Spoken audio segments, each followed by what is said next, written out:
నమస్తే, welcome to Raj news special interview. ఇవాళ మనం ఫీర్జాదిగూడలో ఉన్నాం. ఇక్కడ Peerzadiguda municipal corporation Congress president and RV foundation chairman, అలాగే యువ నేత తుంగతుర్తి రవి గారితో ఉన్నాం. లోకల్గా ఆయన చేస్తున్న కార్యక్రమాలు కావచ్చు, అలాగే ప్రస్తుతానికి కాంగ్రెస్ పార్టీలో చాలా చురుకైన పాత్ర పోషిస్తూ వేగంగా ముందుకెళ్తున్నారు. రవి గారితో మాట్లాడదాం. సార్ నమస్తే. నమస్తే సార్. రవి గారు బాగున్నారా? బాగున్నాను సార్. రవి గారు, మిమ్మల్ని ఇంటర్వ్యూ చేయడానికి మేము వస్తుంటే దారి పొడవునా కూడా చలివేంద్రాలు కావచ్చు, ఫీర్జాదిగూడ ఏరియా మొత్తం మీ పేర్లు, మీ ఫోటోలు. అసలు మీరు ఒక పొలిటీషియన్గా అలా ఇంటర్వ్యూ చేద్దామని వస్తుంటే, కానీ యూత్ లీడర్గా మీరు చేసేటువంటి సోషల్ యాక్టివిటీస్ చాలా చాలా కనిపిస్తున్నాయి. కోర్స్ ఆర్వి ఫౌండేషన్ చైర్మన్గా కూడా ఉన్నారు. ఏమిటి అసలు, అంటే ఎలా ఉంది ఫీర్జాదిగూడ, ఏమనిపిస్తుంది? సోషల్ యాక్టివిటీస్ ఎక్కువ చురుగ్గానే చేస్తూ ఉంటాం. ఆర్వి ఫౌండేషన్ మొదలుపెట్టి 10 years అవుతుంది. ఆ రోజు నుంచి ఈ రోజు వరకు చలివేంద్రాలు కానీ, పిల్లలకి స్పోర్ట్స్ విషయము, యూత్కి కూడా క్రికెట్ టోర్నమెంట్స్ కూడా, ఇవన్నీ బాగా మేము ప్రోత్సహిస్తూ ఉంటాం యూత్ని. ముఖ్యంగా ఫీర్జాదిగూడకు వస్తే మాకు బోడుపల్లి సర్కిల్లో ఫీర్జాదిగూడ ఒకటి, మేడిపల్లి 9, 10 డివిజన్లు ఏర్పడినాయి జిహెచ్ఎంసీలో. ముఖ్యంగా మాకు ఏదైతే మా ప్రభుత్వం ప్రజాపాలన రేవంత్ రెడ్డి గారు, అలాగే మా డీసీసీ వర్యులు, మేమందరం కూడా కోఆర్డినేషన్ చేసుకొని ఫీర్జాదిగూడని ప్రత్యేకంగా డెవలప్ చేస్తున్నాం. ఇప్పుడైతే కొన్ని అప్పుడు జరగని పనులు కూడా ఈ గవర్నమెంట్ వచ్చిన తర్వాత 100% అందరం కోఆర్డినేషన్ మా మంత్రివర్గంతో కూడా తీసుకొని, అందరి సలహాలు సూచనలు తీసుకొని ముందుకు తీసుకెళ్ళి. సూపర్.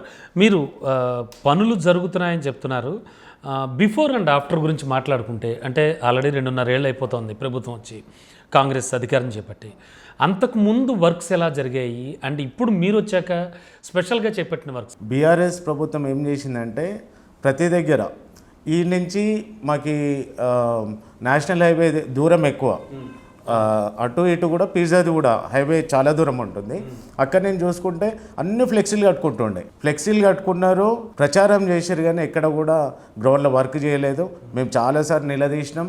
మా గవర్నమెంట్ రాకముందు ఎన్నోసార్లు ధర్నాలు చేసినాము. మున్సిపాలిటీ దగ్గర పోయి తాళాలు కూడా వేసినాం.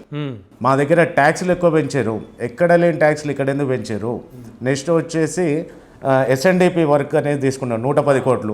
అదే చాలా వార్తల్లో నిలిచింది. అవును, ఎక్కడ దగ్గరనే వదిలేసారు. తర్వాత మా ఫీర్జాదిగూడలో 3.5 కిలోమీటర్లు కమాన్ పెద్ద రోడ్డు ఉంటుంది. అది గుంతలు పడి చాలామంది కింద పడి తలకాయలు బలిగిపోయి ప్రెగ్నెన్సీలు కోల్పోయిన వాళ్ళు కూడా ఉన్నారు. మేము పదే ఎన్నిసార్లు పోరాటం చేసినా కానీ పట్టించుకోలేదు. మన గవర్నమెంట్ రేవంత్ రెడ్డి గారు సర్కార్ వచ్చిన తర్వాత దాన్ని 100% ఫాలోఅప్ చేసుకొని అన్ని డిపార్ట్మెంట్లని కూడా కోఆర్డినేషన్ చేసుకుంటూ ముందుకు తీసుకుపోయి, ఇప్పుడు మీరు ఈ రోడ్ వచ్చారో మరి ఏ రోడ్ వచ్చారో నాకైతే తెలియదు, చాలా అద్భుతంగా అయింది. SNDP వరకు కూడా ముందుకు తీసుకెళ్తున్నాం. మెయిన్ ఫీర్జాదిగూడలో ప్రధాన సమస్యలు అంటే ఏం చెప్తారు మీరు? మా దగ్గర లోతట్టు ప్రాంతం ఫీర్జాదిగూడ అంటేనే ఆ చెర్లపల్లి, చెన్నేచెర్ల, తర్వాత ఫీర్జాదిగూడ నుంచే మూసిలా పడుతుంది వాటర్. ఇదంతా లోతట్టు ప్రాంతం కనుక SNDP వరకు తొందరగా కంప్లీట్ అయితే ఇక్కడ జనాలు కూడా చాలా ఇబ్బంది లేకుండా ఉంటుంది అనేసి. మూసీ గురించి ఒక పెద్ద ఉద్యమం నడుస్తుంది. బీఆర్ఎస్ మాట్లాడితే, అంటే బీఆర్ఎస్ వాళ్ళు ప్రజలందరినీ రోడ్డును పడేస్తుంది అంటూ ఉంటారు. దానికి ఏం చెప్తారు?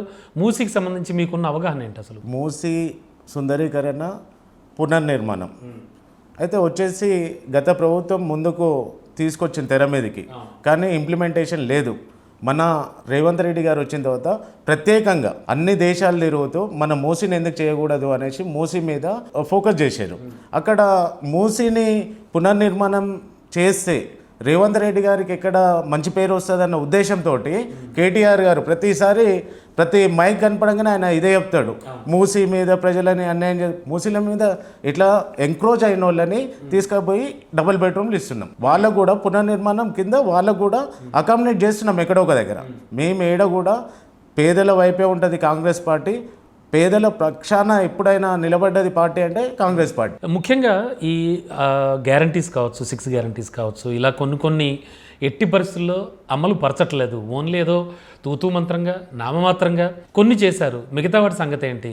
తులం బంగారం సంగతి ఏంటి? ఇలాంటివన్నీ కూడా ఎక్కువగా క్వశ్చన్ చేస్తూ ఉంటుంది ప్రతిపక్షం. కాళేశ్వరం ప్రాజెక్టు 1,00,000 కోట్లు అనేసి 1,50,000 కోట్ల దాకా తీసుకొని పోయారు. అవన్నీ కూడా ఈ గవర్నమెంట్ ఇప్పుడు ఏదైతే ప్రజాపాలననే కదా దాన్ని మొత్తం పూర్తి చేయాల్సింది.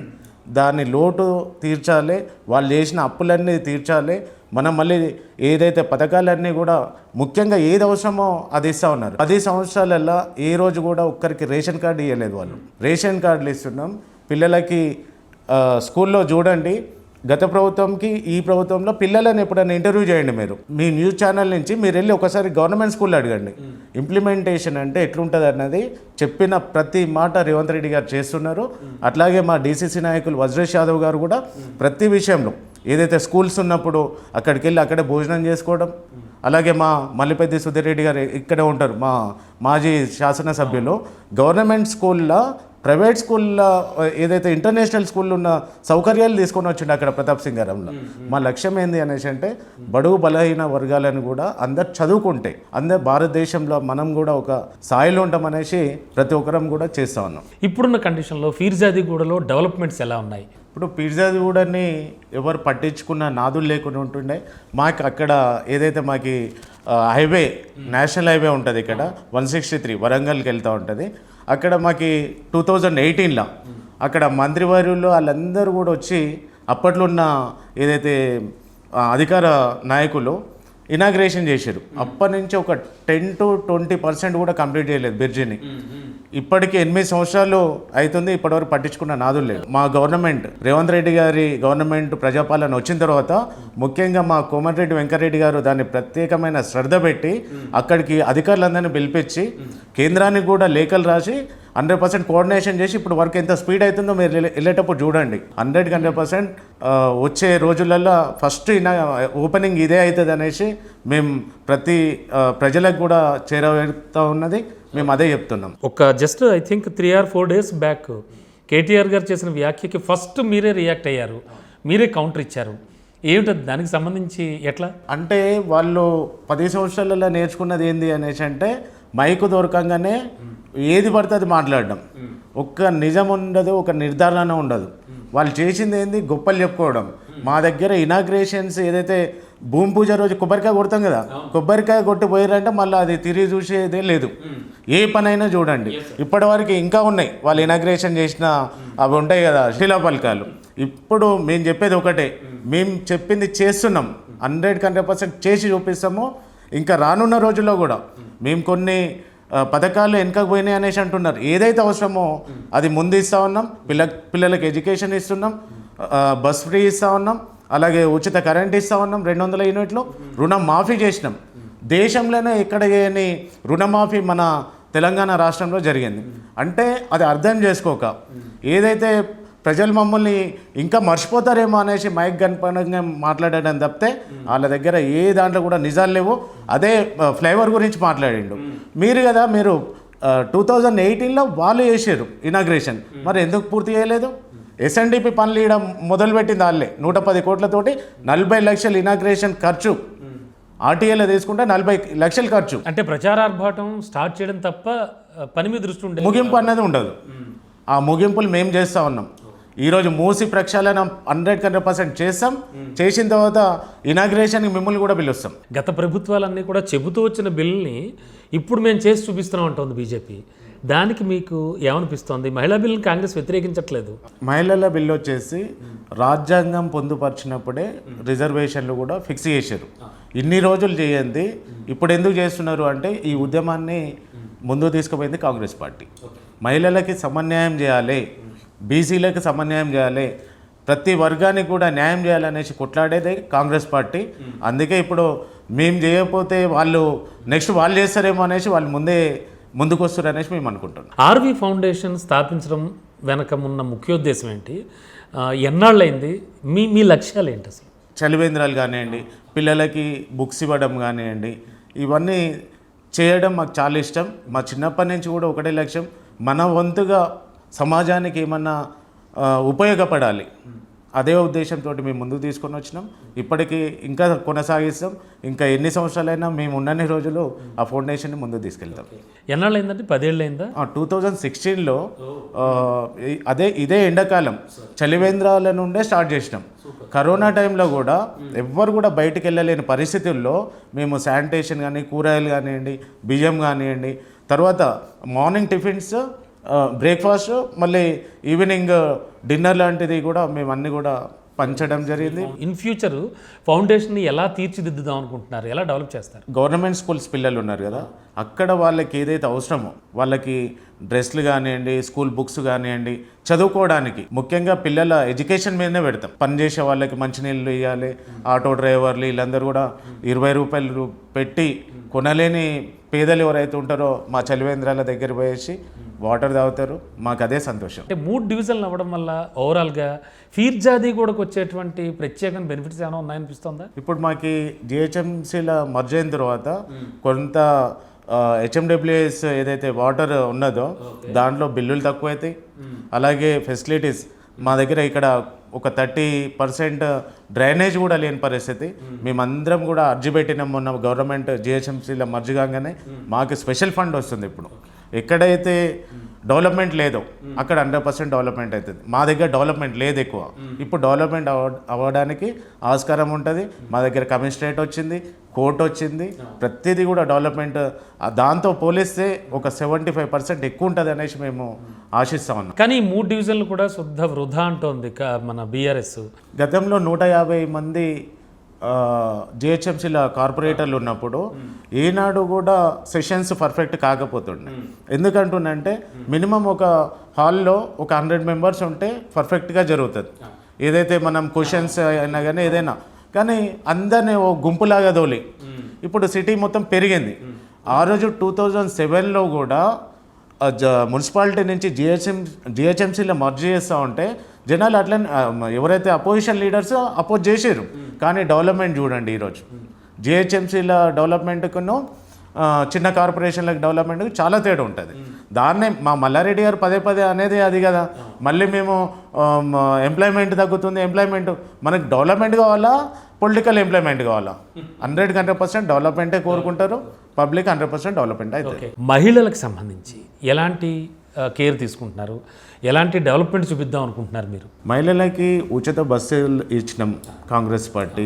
రానున్న రోజుల్లో కూడా ఇక్కడ మహిళా భవన్ ఒకటి ఒక గవర్నమెంట్ ప్లేస్ ఉంది. ఆ గవర్నమెంట్ ప్లేస్ని ఇప్పుడు మన గవర్నమెంట్ సీనియర్ సిటిజన్స్కి 500 స్క్వేర్ యార్డ్స్ అలాట్ చేసింది. అక్కడ బిల్డింగ్ పర్మిషన్ కూడా ఇచ్చింది. బిల్డింగ్కి కూడా కొంచెం అమౌంట్ కూడా శాంక్షన్ చేసింది. అట్లనే మహిళలకు కూడా ఒక హాలు, అట్లాగే మహిళలకి ఇక్కడ మా బాలికల హాస్టల్ ఒకటి ఉన్నది. దాన్ని డెవలప్మెంట్ చేయాలి ఫస్ట్. మొన్ననే వెళ్ళి చూసేసి వచ్చినాం. అక్కడ ఏమేమో అవసరాలు ఉన్నాయో అవన్నీ కూడా రాసుకొని వచ్చినాము. మా పై అధికారులకు చెప్పినాం. అలాగే మా డీసీసీ గారికి, ఇక్కడ మేయర్ గారు ఉన్నారు. మేమందరం కూడా కోఆర్డినేషన్ చేసుకొని చేస్తాం. కార్పొరేటర్లు కూడా ఉన్నారు. మేమందరం కలిసికట్టుగా పనిచేస్తూ ఉన్నాం. 100% రేపున్న రోజుల్లో ఏదైతే అవసరాలను కూడా పూర్తి స్థాయిలో మేము కంప్లీట్ చేస్తామని చెప్తాం. 1 కోటి మంది మహిళల్ని కోటీశ్వరులను చేస్తూ ఉంటుంది కాంగ్రెస్ ప్రభుత్వం. ఆ 1 కోటి మందిలో ఫీర్జాదీ కూడా మహిళలు కూడా ఉంటారా? ఉన్నారు, 100% ఉన్నారు. ఓకే. మేము ప్రతి విషయంలో మహిళలకి ప్రత్యేకమైన శ్రద్ధ పెట్టి వాళ్ళకి ఏం కావాలన్నా మహిళలకి ఫస్ట్ ప్రియారిటీ ఇస్తాం. రానున్న రోజుల్లో కూడా ఇంకా సంబంధిత మహిళా సంఘాలు కూడా ఉన్నాయి. అంటే డ్వాక్రా సంఘాలు, అలాంటి డ్వాక్రా సంఘాలు ఉన్నాయి, ఆశా వర్కర్స్ ఉన్నారు. వీళ్ళందరూ కూడా మేము కోఆర్డినేషన్ చేసుకుని పూర్తి స్థాయిలో చేస్తాం.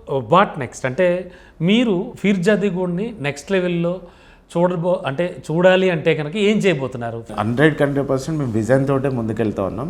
ఈరోజు మా దగ్గర ఈ కాలనీస్ పెద్ద కాలనీలు ఉన్నాయి. ఇక్కడ డ్రైనేజ్ వ్యవస్థ లేదు, హెచ్ఎండబ్ల్యూఎస్ వాటర్ పైప్స్ కూడా వేయలేదు. ఇన్ని రోజులు ఉన్న ఏదైతే 6 సంవత్సరాలు అవుతుంది కార్పొరేషన్ అయ్యి ఇక్కడ ఫీర్జాదీగూడ కార్పొరేషన్ ఎవరు పట్టించుకున్న నాదులు లేరు. కొంతమంది వాళ్ళకి కొన్ని గొడవల వల్ల కొంతమంది నాయకులు కూడా చేయలేకపోయారు. కొన్ని చేసిర్రు, చేస్తూ ఉంటే కూడా ఒకరికొకరు అడ్డుపడి కూడా చేసుకోలేని పరిస్థితి. ఇక్కడ బిల్డింగ్లు కడితే పైసలు వసూలు చేసుకున్న కార్పొరేటర్లు చాలామంది ఉన్నారు.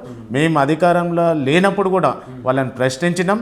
వాళ్ళకి ఎవరైతే ప్రజల వైపే నిలబడ్డాం మేము 100% ఈ ప్రత్యేకంగా ఈ 9th డివిజన్ కానివ్వండి, మేడిపల్లి, ఇది 10th డివిజన్ ఫీర్జాదీగూడ రానున్న రోజుల్లో ఎస్ఎన్డిపి కంప్లీట్ చేసుకుంటాం. ఫస్ట్ లోతట్టు ప్రాంతాలను కాపాడుకుంటాం. ఏదైతే ఇక్కడ కొంచెం డంపింగ్ యార్డ్ది కూడా చిన్న అది అంటే అక్కడ ఇబ్బందికరమైన పరిస్థితి ఉన్నది, దాన్ని కూడా కంప్లీట్ చేసుకుంటా ఉన్నాం. సుందరీకరణ మా ఫీర్జాదీగూడ చాలా దూరం ఉంటుంది, దాన్ని కూడా తొందరగా కంప్లీట్ చేసుకుంటాం. తాగునీరు సంగతి ఏమిటి? ఒకప్పుడు చాలా ఇబ్బంది పడేవారు ఇక్కడ అని చెప్పేసి విన్నాం చాలాసార్లు. ఇప్పుడు ఎలా ఉంది పరిస్థితి?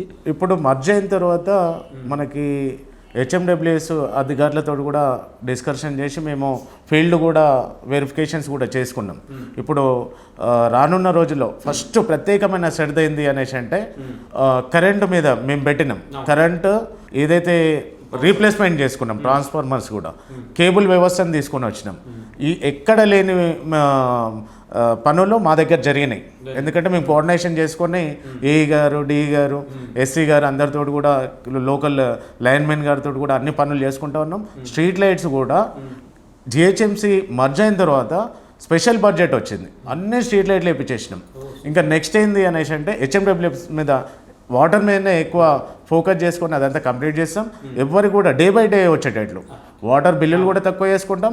పిజ్జాది కూడా అధికంగా పెంచిన ట్యాక్స్లను కూడా తక్కువ చేసుకుంటాం. మా పోరాటం 100% మా డివిజన్లు 2 మేము డెవలప్ చేసుకోవడమే మా లక్ష్యం. సో యూత్కి సంబంధించి ఇక్కడ ఫీర్జాదిగూడలో ఎలాంటి కార్యక్రమాలు చేపడుతూ ఉంటారు? అలాగే నవడేస్ జాబ్ అనేది చాలా ఇంపార్టెంట్, అంటే ఒక భృతి కల్పించడం అనేది చాలా కీలకం. దానికి సంబంధించి యూత్కి మీరు ఏం చెప్తారు? ఫీర్జాదిగూడ యూత్కి యూత్కి మేము ప్రత్యేకంగా చెప్పేది ఏంటి అనేసి అంటే, మీరు ఏదైనా లక్ష్యాన్ని ఎంచుకోండి, మీరు ముందుకు పోవాలి. మీరు ఏదైనా ప్రభుత్వం నుంచి కావాలంటే ప్రతిసారి మీకు టోర్నమెంట్లలో కూడా చెప్తూ ఉంటాను, మీరు ఏదైతే క్రీడలలో కూడా ముందుంటే 100% మీ ఎంట ఉండి మిమ్మల్ని ప్రోత్సహించి పై స్థాయి మా లీడర్లకు తీసుకెళ్ళి మిమ్మల్ని ఒక మంచి స్థానంలో చూడాలన్నదే మా ముఖ్య ఉద్దేశం. అలాగే యూత్ కూడా వ్యాపారాలలోకి రావాలి, యూత్ రాజకీయంలోకి రావాలి. రాజకీయంలోకి రాకపోతే ఎవరైతే ఈరోజు అనుకుంటున్నారో డబ్బులు ఉంటేనే రాజకీయం, డబ్బులు లేకుండా రాజకీయం చేసిన వాళ్ళు ఎంతమంది ఉన్నారు, ఏ స్థాయిలో ఉన్నారో కూడా మీరు కనుక్కోండి. ఈరోజు రేవంత్ రెడ్డి గారి దగ్గర డబ్బులు ఎన్ని ఉన్నాయి, అక్కడ ప్రతిపక్ష వాళ్ళ దగ్గర ఎంత ఉండే, ఏదైనా లక్ష్యం పెట్టుకొని పనిచేస్తే ఏది మనకు అవసరం లేదు. మనస్ఫూర్తిగా మనం పనిచేస్తే నేచరే మనకిస్తుంది. 100% అందరూ కూడా యూత్ అందరూ కూడా ముందుకు రావాలనేది తెలియజేస్తాం. నెక్స్ట్ లెవెల్లో ఫీర్జాదిగూడని మీ మార్క్ చూపించేలాగా డెవలప్ చేయాలంటే ఎలాంటి చర్యలు తీసుకోబోతున్నారు? మేము ఇక్కడ క్రీడా ప్రాంగణం లేదు, ఇండోర్ స్టేడియం ఒకటి ప్లాన్ చేస్తాం. 100% ఫ్యూచర్లో జిహెచ్ఎంసీ కాగానే మా గవర్నమెంట్ అంటే ఉప్పల్ స్థాయిలోనా? ఉప్పల్ స్థాయిలో, ఉప్పల్ కన్నా పెద్దది కూడా పెట్టుకోవచ్చు మేము, ఎందుకంటే అక్కడ మాకు ప్లేస్ ఏరియా ఉంది, ఇక్కడ ఉన్నది. తర్వాత వచ్చేసి మాకు గవర్నమెంట్ కాలేజ్ లేదు ఇక్కడ, డిగ్రీ కాలేజ్ ఒకటి ప్లాన్ చేస్తున్నాం. గవర్నమెంట్ హాస్పిటల్ ఒకటి 200 పడకలతోటి, ఎందుకంటే మాది ఈ ఏదైతే విలేజ్లకి మాకు సిటీ ఫస్ట్ ఎంట్రీ కనెక్టివిటీ ఇక్కడ నుంచి సిటీకి పోయేది కష్టమవుతుంది కనుక హాస్పిటల్స్ కూడా ఇక్కడ పెట్టుకుంటే మాకు హైవే కూడా చాలా దూరం ఉంది కనుక 100% దాన్ని ప్లాన్ చేస్తూ ఉన్నాం మేము. ప్రజెంట్ అయితే అంటే వైద్యానికి సంబంధించి ఇవన్నీ కూడా ఈ టైప్ ఆఫ్ ముందుగా వైద్య విద్య ఇవే మాకు ప్రధాన లక్ష్యం. అండ్ పింఛన్ల విషయం అంటే ఎలా ఉంది పంపిణీ? పింఛన్లు వచ్చేసి మేము మళ్ళీ వెరిఫికేషన్ చేస్తూ ఉన్నాం. గత ప్రభుత్వాలు చేసిన తప్పులు చేయకుండా ప్రాపర్గా ఎవరైతే లబ్ధిదారులు ఉంటారో వాళ్ళకే వెళ్ళాలి. అలాగే మా ఇంద్రమ్మ ఇండ్లు ఈరోజు కడతా ఉన్నాం. మొన్న కేటీఆర్ గారు వచ్చి ఒక్కిళ్ళు కట్టిన అనేసి అంటారు. నేను సవాల్ చెప్పి విసిరిన, మీకు చేతనైతే రండి మా దగ్గర ఫీర్జాదిగూడలో ఎన్ని ఇండ్లు, 138 ఇండ్లు కడతా ఉన్నాం. 28 ఇండ్లు ఇప్పటివరకు ఇనాగ్రేషన్ కూడా అయింది, పెద్ద ఎత్తున చేస్తూ ఉన్నాం. మేము మైక్ దొరకంగానే ఉపన్యాసాలు ఇవ్వడం కాదు, గ్రౌండ్ లెవెల్లో పనిచేస్తూ ఉన్నాం. అధికారులతో కోఆర్డినేషన్ చేసుకుంటా ఉన్నాం. ఇంకా రానున్న రోజుల్లో ఇంకా లబ్ధిదారులు ఎవరైనా ఉంటే కూడా అందరికీ సమన్వయం చేస్తాం. ఈ కనీస అవసరాలు కల్పించడంలో ఫ్యూచర్లో ఫీర్జాదిగూడ ఎలా చూడాలనుకుంటున్నాం? ప్రత్యేక దృష్టితోటి ముందుకు తీసుకెళ్తాం. ఏదైతే మనకి స్కూల్స్ పిల్లలకి రోడ్స్ కావాలి, ఎందుకంటే ఇక్కడ కొన్ని రోడ్స్ కూడా ఇన్కంప్లీట్ అయినాయి, కంప్లీట్ చేస్తున్నాం. ఈరోజు జిహెచ్ఎంసీలో మర్జ్ కాకముందు కూడా గవర్నమెంట్ రాగానే ప్రత్యేక దృష్టి పెట్టినాం. ఏదైతే రోడ్స్ లేవో అప్పుడు ఆ ప్రభుత్వంలో ఎన్ని రోడ్లు వేసారో, మా ప్రభుత్వం వచ్చిన తర్వాత ఎన్ని రోడ్లు వేసారో చూడండి. ఆ రోడ్డు కంప్లీట్ చేసుకున్నాం. గవర్నమెంట్ వచ్చిన తర్వాత ఎస్ఎన్డిపి స్టార్ట్ చేసుకున్నాం. ప్లస్ లోకల్లో 30 సంవత్సరాల నుంచి వేయని రోడ్లు వేసినాం మేము. ఇంకా కొన్ని కూడా ఉన్నాయి, చిన్న చిన్న రోడ్లు ఉన్నాయి. అవన్నీ కూడా 100% ఫస్ట్ రోడ్లు, తర్వాత మంచినీరు, అలాగే రానున్న రోజుల్లో గవర్నమెంట్ స్కూల్స్ ఇంకా కూడా డెవలప్మెంట్ చేసుకుంటాం. పిల్లలందరూ కూడా అందుబాటులో ఉండి మేము ముందుకు తీసుకెళ్తాం. డెఫినెట్లీ. అంటే జీహెచ్ఎంసీలో విలీనం అయ్యాకనే ఫిర్జాది కూడా బాగా డెవలప్ అయిందని చెప్తారా? అంతకుముందు ఎలా ఉండేది, విలీనం తర్వాత ఎలా అనిపిస్తుంది? విలీనంకి ముందు గవర్నమెంట్ ఏదైతే ప్రజాపాలన వచ్చిన తర్వాతనే డెవలప్మెంట్ అయింది ఫిర్జాది కూడా. అంతకుముందు ఏదైతే అవసరమో అది ముందు చేయలేదు. అవసరం లేని అక్కడ వచ్చేసి గ్రేవ్ యార్డ్ డెవలప్మెంట్, గ్రేవ్ యార్డ్లు ఎవరికి కావాలి? ముందు మనుషులు ప్రాణాలతో ఉండాలి, ఉంటే దాని గురించి ఆలోచించాలి. ఇవన్నీ మంచిగా ఉన్నప్పుడు అక్కడికి వెళ్ళాలి. ఈడ ఇవన్నీ ఇట్లనే వదిలేసి ఆ గ్రేవ్ యార్డ్ ఏదైతే మన తెలంగాణ రాష్ట్రంలో బీఆర్ఎస్ ప్రభుత్వం చేసింది ఫస్ట్ ఏంది అనేసి అంటే గ్రేవ్ యార్డ్ల డెవలప్మెంట్.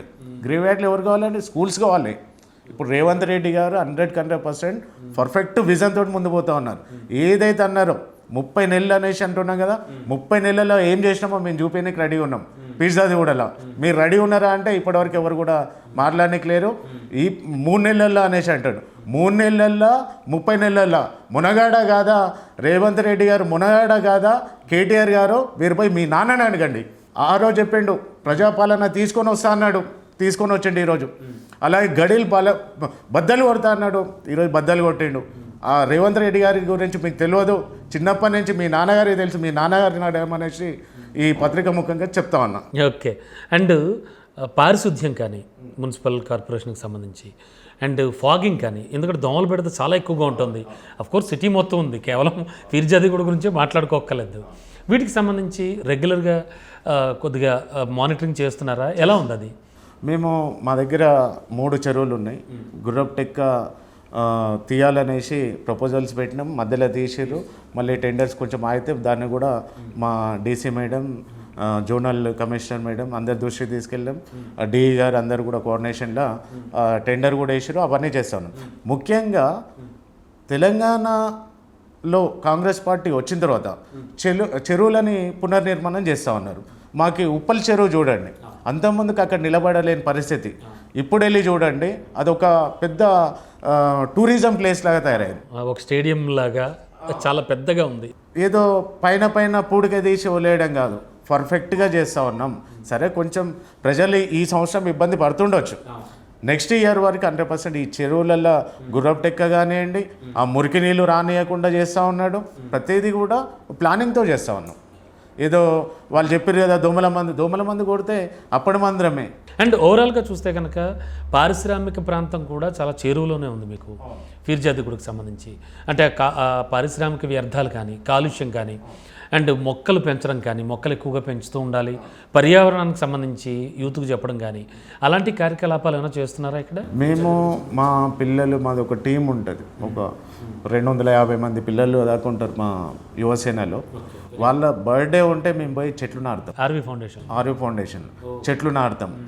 పిల్లలకి అనాథాశ్రమాలు ఉంటాయి కదా, ఆడికెళ్ళి పిల్లలకి ఏదైతే అవసరమో బుక్స్ కానివ్వండి, పెన్నులు కానివ్వండి, షూలు కానివ్వండి, ఇలాంటి కార్యక్రమాలు. ఎందుకంటే మన యువతకు మనం ఆదర్శంగా ఉండాలి. ఈరోజు యువత అందరూ కూడా 10 సంవత్సరాలలో పక్కదారిన పడారు. వాళ్ళని మళ్ళీ ఒక దారిలో తీసుకొని వస్తూ ఉన్నాం. అంత ప్రత్యేకంగా ఈరోజు దేశంలోనే మనది అగ్రగామిలో ఉన్నది ఏది స్పోర్ట్స్లో. దాన్ని ఎంకరేజ్మెంట్ మన రేవంత్ రెడ్డి గారు. అలాగే మొన్న చిన్న విషయంలో ఒక క్రీడాకారిని వాళ్ళు వస్తే వాళ్ళకు కూడా మేము మా వంతు సాయంగా ఆర్వీ ఫౌండేషన్ నుంచి ఢిల్లీకి పోయి ఆడతామంటే వాళ్ళకి కొన్ని ప్రోత్సహించడం. అలాగే మా డీసీసీ వజ్రేష్ యాదవ్ గారి దగ్గరికి కూడా తీసుకెళ్ళినాం. కొన్ని విషయాలలో వారు కూడా ప్రభుత్వం నుంచి స్పెషల్ అంటే వాళ్ళకి ఏం రావాలనో కూడా అవన్నీ కూడా ఇప్పించారు. ఆయన కూడా చాలా సాయం చేస్తూ ఉన్నారు. మేమందరం కూడా పర్ఫెక్ట్గా ముందుకెళ్తాం. ఫైనల్గా అంటే మీతో మాట్లాడితే ఇంకా చాలాసేపు మాట్లాడాలనిపిస్తుంది, బట్ ఫైనల్గా ఫిర్జాదిగూడకు సంబంధించినంత వరకు కూడా ఎలాంటి డెవలప్మెంట్ కోరుకుంటున్నారు? ముఖ్యంగా ఫిర్జాదిగూడ ప్రజలకి ఫైనల్గా ఏం చెప్తారు? ఫిర్జాదిగూడ ప్రజలకి రానున్న రోజుల్లో ఒక్క దోమలు అన్నవి లేకుండా చేయడం, అలాగే మనకి ట్యాక్సులు బాగా పెంచారు, విపరీతంగా ట్యాక్సులు పెంచారు.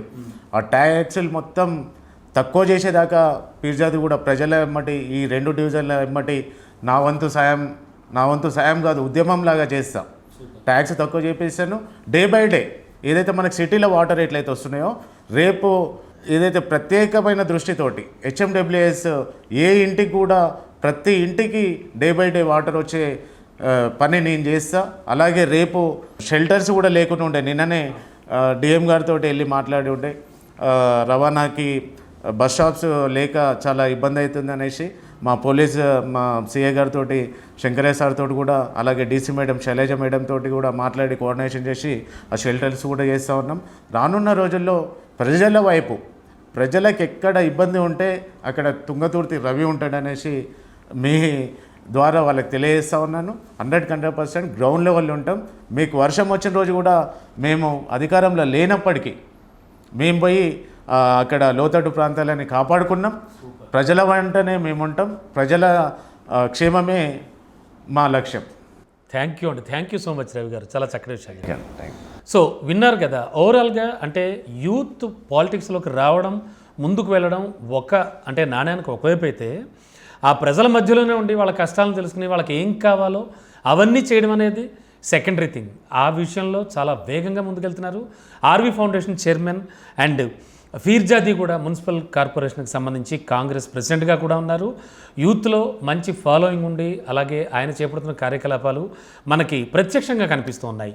సో రవి గారితో ఇప్పటివరకు మాట్లాడాం. ఆయన విజన్, అలాగే ఫీర్జాదీ కూడా మున్సిపల్ కార్పొరేషన్ ఏ విధంగా ముందుకు తీసుకెళ్ళాలి అనేది కూడా ఆయన మాటల్లో మనకు పూర్తిగా అర్థమవుతోంది. సో ఇది ఇవాల్టి స్పెషల్ ఇంటర్వ్యూ. చూస్తూనే ఉండండి రాజ్ న్యూస్.